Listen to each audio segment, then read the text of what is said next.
Tonight, our special coverage as Pakistan's military strikes on Iran sparks concerns of regional escalation amidst Israel's raging war. Assalamu alaikum and good evening. This is Muslim News Canada on Muslim Network TV. I'm Zahra Sayed. Today is the 103rd day since Israel started its indiscriminate war on Palestine. In the past 24 hours, an Israeli airstrike has targeted a home in Rafah, resulting in the death of 16 people, including children. Al Jazeera media has verified footage showing the bodies of three children arriving at the Abu Yusuf al Najjar hospital after an Israeli shell struck their home east of Rafah. Additional reports from Al Jazeera Arabic show Israeli bombardment has also caused casualties in the east of Khan Yunis. The Israeli military says it has killed 60 Palestinian fighters in the past 24 hours. Most casualties have occurred in southern Khan Yunis. These areas are designated as safe zones in Gaza.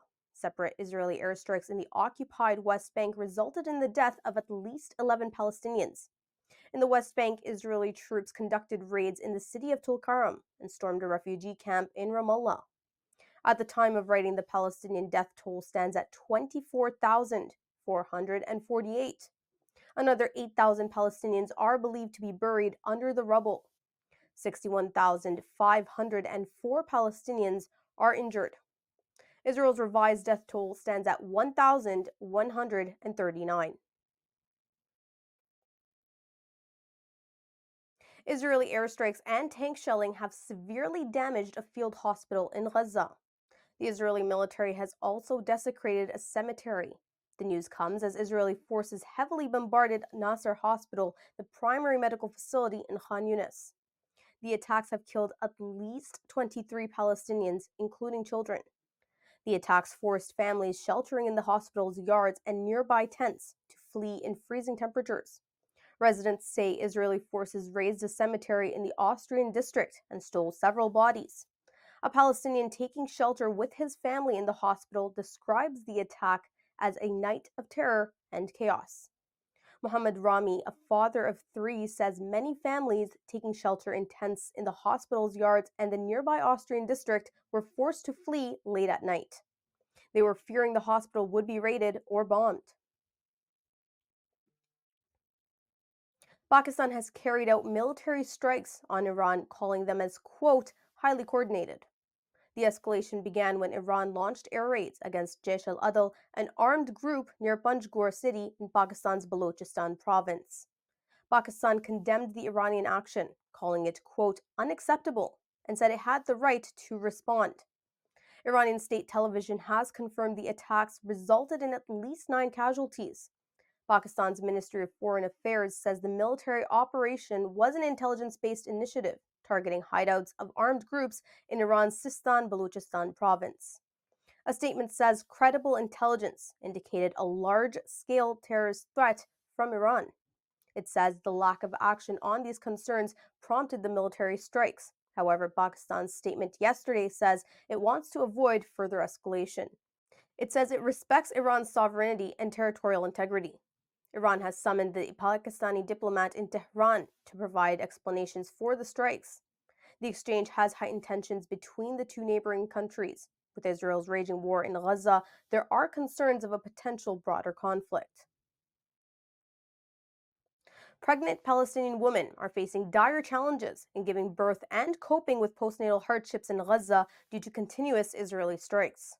There are approximately 50,000 expectant mothers in Gaza. 180 births occur daily. About 15% of the women giving birth are expected to encounter complications.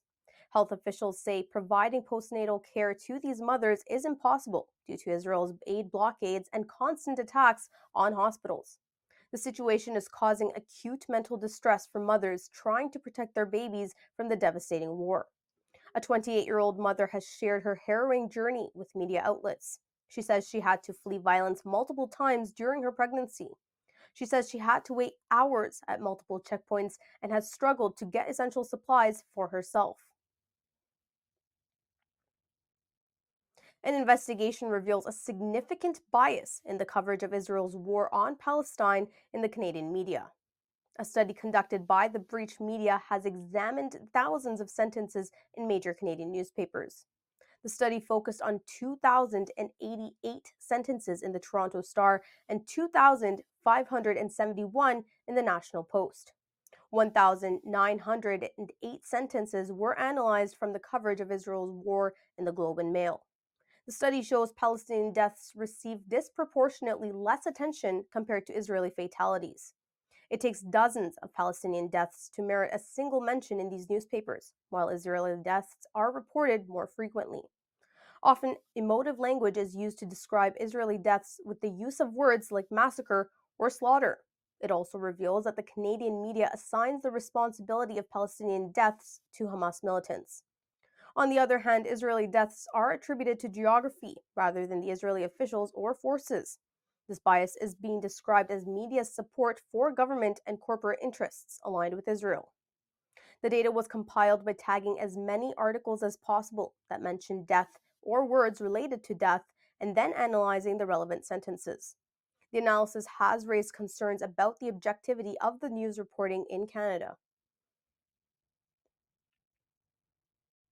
An investigation has revealed the efforts to remove University of Pennsylvania president Liz McGill began before Israel's aggression on Palestine. Online media outlet The Intercept reports the campaign by the Israeli lobby started after the university hosted the Palestinian Literature Festival in August last year. McGill resisted pressure from pro Israel lobby groups and donors, refusing to cancel the literary festival called Palestine Writes. The festival proceeded despite opposition and was well received by attendees.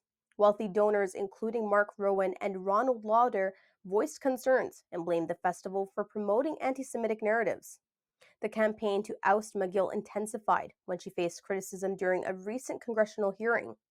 During the hearing, Republican Elise Stefanik questioned her on hypothetical scenarios related to anti Semitism.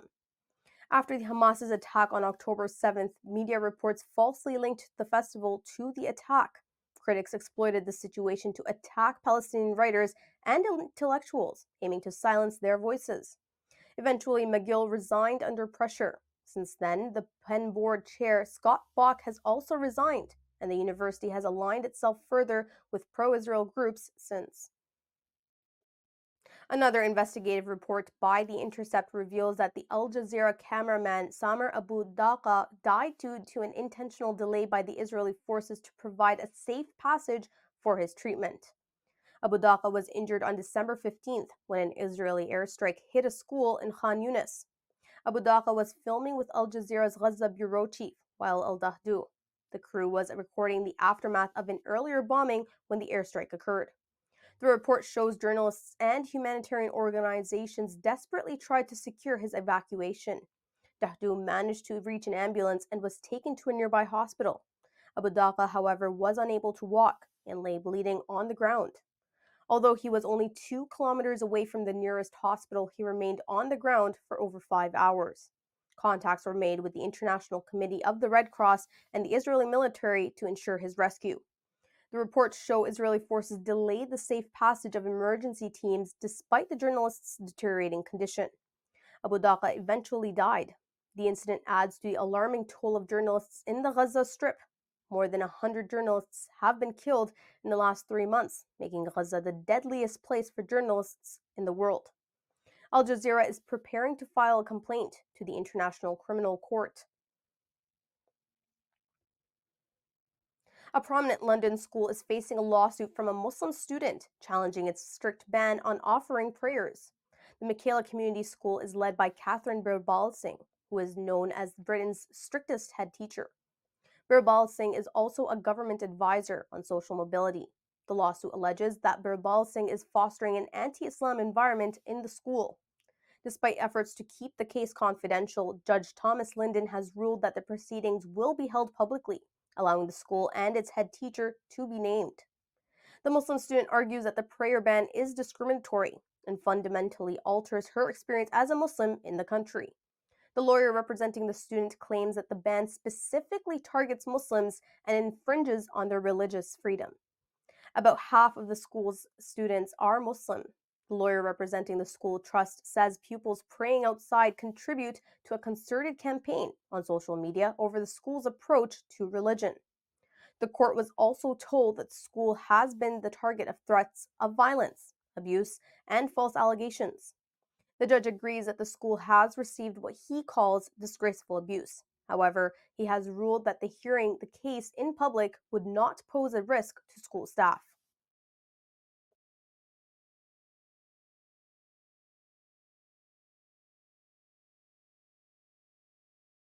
Thank you for watching. Our news is produced by Muslim Network TV, which is a not for profit organization. We need your support for donations. Please scan the QR code on our broadcast or visit muslimnetwork.tv to donate now so we can continue to amplify the voices of Muslims in Canada and abroad. Assalamu alaikum.